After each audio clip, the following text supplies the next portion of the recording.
Am I the a-hole for Venmo requesting my sister-in-law for the hours I had to miss at work? My 35 female husband passed away a few years ago in an accident, so now it's just me and my 7-year-old son. My husband was the main breadwinner, so it has been rough. So now I work until 8 and he gets out of school at 3. My sister-in-law doesn't work as her husband owns a very successful business, and she helps out.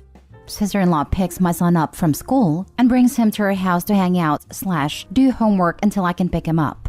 But on Wednesday, she called me while I was already at work to tell me her and her husband got last-minute concert tickets, so she wouldn't be able to pick him up from school. I was angry. It would be one thing if I knew in advance and could make other arrangements, but she just sprung it on me. I asked her to reconsider, reminded her that she made this commitment, and it would be really awful to break it. But she still wanted a concert, and I have to leave work 6 hours early and lost out on all those hours. I figured since she put me in this spot, she should have to recoup me as my income's the only thing me and my son survive on. So, I sent her a Venmo request for the amount I lost out on, and I got a nasty text from her a few minutes later about how she is not paying it. I had to send my son home with one of his friends yesterday and today because she won't pick him up anymore. I told some of my friends and they are 50-50 on if I should have done it. But I need that income, and she made a commitment to meet my son. I think that is more important than going to a concert to get drunk. Now for the top comments. This is amazingly stupid.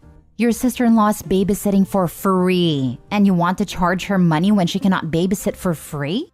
You're the a-hole. Your sister-in-law is not your personal slave. Your kid is your problem. But you sure seem to have dumped so many parental responsibility on your sister-in-law that you somehow think now that she is a parent and she owes you money to take care for your own kid? That's not how it works. She helps out. Sister-in-law picks my son up from school and brings him to her house to hang out / do homework until I can pick him up. Agreed. While the sister-in-law's ditching last minute was crappy, OP is an ungrateful fool. Now she needs to find money for the formerly free childcare and transportation that she took for granted and felt entitled to. Assuming this is a 5 days a week, sister-in-law is volunteering 30 hours a week of her time to childcare, and OP is referring to it as helping out. Sure, it sucks that she canceled last minute, but OP shot herself in the foot here, because now she's going to need to pay someone for those 30 hours of childcare. You're the a-hole. You need to take responsibility for your own child. You should have found another sitter. You can't expect your sister-in-law to always be there to help you out.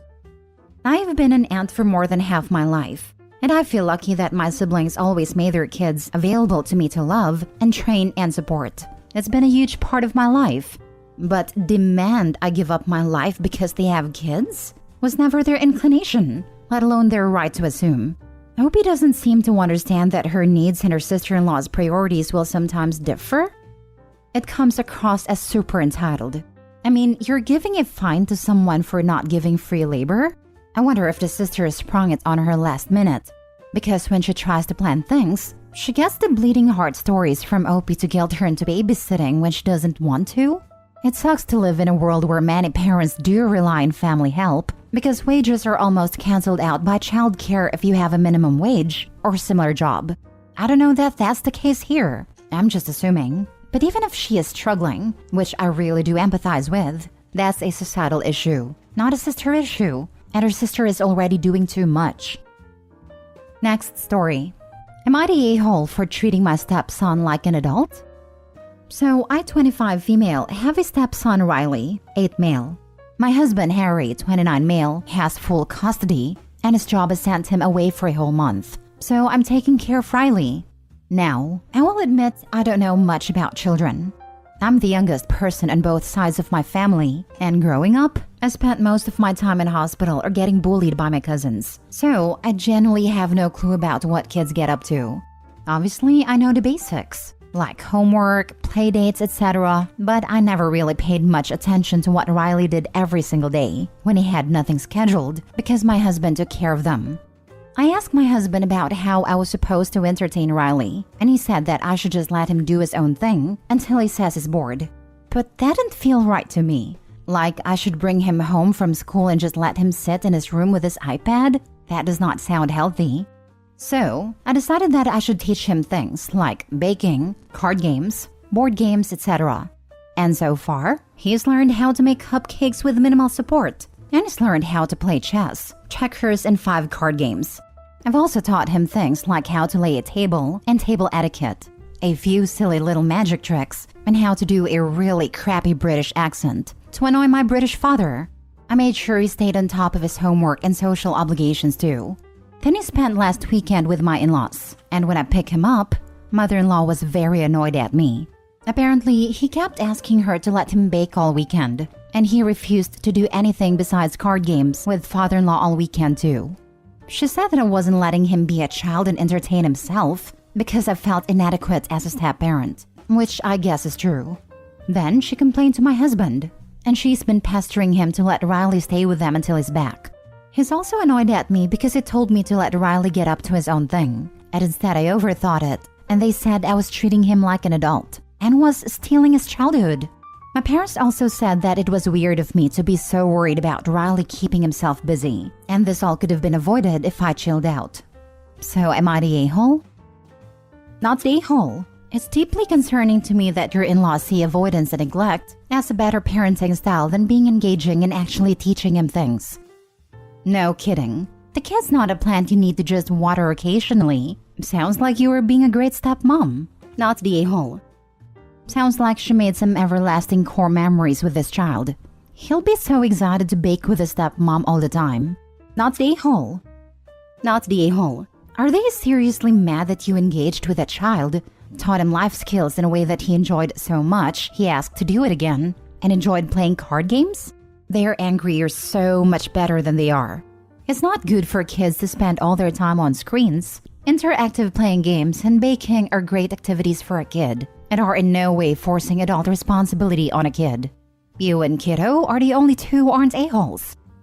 Not gonna lie, the only parents I ever met who disliked engaging with their kids like this were drunks, tweakers, or dating those types and taking out all their relationship frustrations on the kids for being in the way. Not claiming the families like this, but it really isn't a healthy way to go. I knew kids on the other end of the spectrum, parents too busy with their high-earning jobs to pay any attention. One girl in high school told me that her parents had never once sat down and played with her entire childhood. She didn't know it was a thing parents did. They were practically strangers to her. Not the a-hole. Your husband left you to parent his child solo for a month? And he's the one who has full custody? It sounds like you have risen to the occasion and are doing just fine. If I could make any suggestions, maybe take Riley to the library and have him pick out an armload of books, or however many the library allows, in order to keep himself busy. And for those times no one is available to play card games or supervise baking. Your mother-in-law sounds jealous that Riley is obviously enjoying his time with you. Don't worry about her opinions. Next story. Am I the a-hole for saying my in-laws have no right to judge me for not adopting my stepchildren because they have no idea what it's like to be a step-parent? I, 35 female, have been married to my husband Michael, 38 male, for 5 years now. I am the stepmother of his 2 boys from his first marriage, Lee, 14 male, and Kai, 8 male. Their mother passed away 7 years ago. Kai calls me mom, and has since he was 4, while Lee calls me by my first name. Kai has wanted me to adopt him for some time now, and it was something discussed. And the reason it has not happened is Lee does not want me to adopt him, and my husband did not feel comfortable with me adopting only Kai. He's worried about it coming between the boys, about Lee maybe feeling left out eventually, but I think the main reason is he worries about the judgment of others, and the fact the comments could get to both of the boys. I love both Lee and Kai, but my relationship with each of them is different. Kai is my son, and we have a mother-son relationship. Lee is my stepson, who I love, but he doesn't always like that I'm here. Sometimes he gets annoyed that I'm here instead of his mom. Sometimes he treats me okay, but he has never been okay with me feeling too much of his mom's role in his life, so our relationship is a delicate balancing act. The boys have been in therapy. We also did therapy together as a family. My husband asked the therapist for their opinion on the adoption, and she said we made the right decision that when the boys get older, like once the boys are around 10 and 16 respectively, and their feelings have not changed, then adopting just Kai could be okay. But to make sure, Lee is spoken to again and given the option to express if it changed his mind.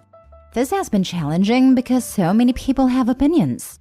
I hate seeing Kai sad, but I don't want to force anything on Lee either, or risk him feeling a certain way if we make the wrong decision. My in-laws mentioned I should adopt the boys about a month into the marriage. At the time, my husband told them we didn't need to rush anything, but now they are aware of what is going on. And they told me it's shameful that I have not adopted the boys and become their legal mother. They said Lee is depriving both himself and his brother the legal protection of being their mother, and that I am showing clear favoritism by making it obvious that I want to adopt Kai but not Lee. I asked them how I make that obvious, and they ignored my question. They just told me I should have jumped at a chance to be their mother, that it was monstrous to consider making one of them mine and discarding the other like yesterday's garbage. That angered me because I have always done my best, so I ended up saying that they had no right to judge me for not adopting the boys because they have no idea what it's like to be a step-parent, and especially to stepchildren who have lost their biological parent to death. They have no idea what it's like when both kids want different relationships with you. They just told me you don't have to be a step-parent to know someone is wrong in how they step-parent. Am I the a-hole? Now for the top comments. Not the a-hole, and well done as a step-parent. You came into the boys' lives at very different points in time, and you're respecting their individual wishes. It would be worse for you to adopt Lee when that isn't what he wants. And to be honest, it can be an option that is always on the table, even when he becomes a legal adult. Added to that, the opinion of your in-laws means nothing, and you should cease to trouble yourself about them. Your husband needs to intervene and tell your in-laws to stop bugging you. They are way out of line. The only people with opinions that matter here are you, your husband, and the two boys. The therapist seems sensible. Listen to the professional and ignore your in-laws. They're full of it. You're trying to do the right thing for everyone, so not the a-hole. Reddit is full of stories about step-parents adopting kids when the kids weren't ready for it, or outright didn't want to be adopted. Forcing a relationship in these situations never works. These kids will appreciate you actually considering what is best for them and asking them what they want. Not the a-hole.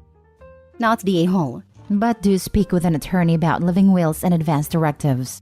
If anything were to happen to your stepkids, at least there is documentation in place for you to make medical decisions on their behalf. If not, your in-laws can make a bad situation worse. I would also see about some kind of legal guardianship for now, meaning that you can do medical appointments, etc., as well as some kind of security about shared custody in event of a split, especially the youngest. Need to discuss the legal guardianship with oldest, so he understands that is not adoption, but provides another adult to be legally responsible, so you can sign school paperwork, doctor stuff, vacation stuff, etc., and provides a safety net should anything happen to the dad. Now for the last story. Am I the a-hole for taking my brother-in-law to small claims court over art supplies? A bit of context. I, 29 male, like to draw and try other mediums as well. As such, I've accumulated a lot of art supplies over the past few years. My wife, Sally, 27 female, also dabbles a bit, and we have converted one of the rooms in our home to an art studio of sorts. There's easily a few $1,000s worth of art supplies in that room, and we tend to keep it locked for that reason. Most important to me are my pencils and markers, which were not cheap. Chart pack for those who care. Now on to the story. Sally and I had her family over for her aunt's birthday a few weeks back, and my brother-in-law and sister-in-law brought their kids with them, 7 female and 6 male. We had forgotten to lock the door to the room that day. About an hour into the party, I noticed that both kids were nowhere to be seen, so I asked my sister-in-law if they knew where they were. She said that they were drawing in the other room. I asked if my wife was with them, and she said she just told them which room it was in. I immediately rushed over to the art room and found it was a total mess. Most devastatingly was the fact that all my markers were ruined because the kids were using way too much force, causing the tips to fray. I yelled at them to get out, and they started crying. My brother-in-law ran over and started yelling at me saying they're just kids, and it's just markers. I told him that the markers alone were $17 a piece, and he said I was stupid for paying that much. Sally tried to defuse the situation, but my brother-in-law started yelling at her too, saying we can't have this much art supplies and not expect kids wanting to use it. I told him he's paying to replace the markers and other supplies they ruined, and he told me to go F myself and left. Everyone left shortly after that. I totaled up the damages, and I needed to replace about $375 and found that the kids drew on a piece I had spent the past week working on, as well as ruining a finished piece Sally did. I sent him a bill, and he blocked me. So I talked with my friend who was a lawyer and had him draft a claim for small claims court, and a letter to send my brother-in-law, which I paid him for, of course. My wife is in agreement about this, but her family has been mobbing us, telling us we're being ridiculous over some markers. Only my father-in-law, who has also taken up painting recently, and my other sister-in-law say that brother-in-law has to pay. Am I the a-hole? Not the a-hole. Parents need to watch their own kids. How entitled is it to just send them to a room in someone else's house and tell them to go wild with whatever is there without even asking? I don't get all the or the a-hole and everyone sucks here, saying you should have locked the door. How about the parents watch the children and make sure they stay with them? Though in this case that wouldn't have helped because they felt their kids were entitled to your stuff. The way they wrecked 2 pieces of actual art was the worst part of all. When I was about 7 or 8, I came home from school to find 2 other little girls, like 4 to 5 years olds, in my room, and they had ripped open all my sealed Barbie boxes my grandma gave me. When you walked into the apartment, my room was the very first room. I guess when my mom's friend came over, Mom didn't even know her friend brought her kids because she just told them to go into my room and play. This was back in the day when people just walked into other people's houses. Lol. For some reason, some people seem to think everybody else has to cater to their kids. Never saw my mom's friend again though. Not the a-hole. Considering brother-in-law didn't offer an apology or paying anything for the damages and just further insulting you, I don't see a problem going after him. Parents are responsible for their kids' actions in my opinion. You know they won't pay anything otherwise. I am not sure if the never-ending drama this will cost for the rest of your lives is worth it though. Yep, brother-in-law could have apologized or at least paid half. But what did Opie get? Not a damn thing. Not even a dime. That's cold as heck, not gonna lie. Yep, I could see Opie going too far. Maybe it's not worth likely destroying the relationship for that much money, but looks like brother-in-law is the one to blame anyway. The fact he immediately blamed Opie, undervalued the markers, etc. just screams arrogance.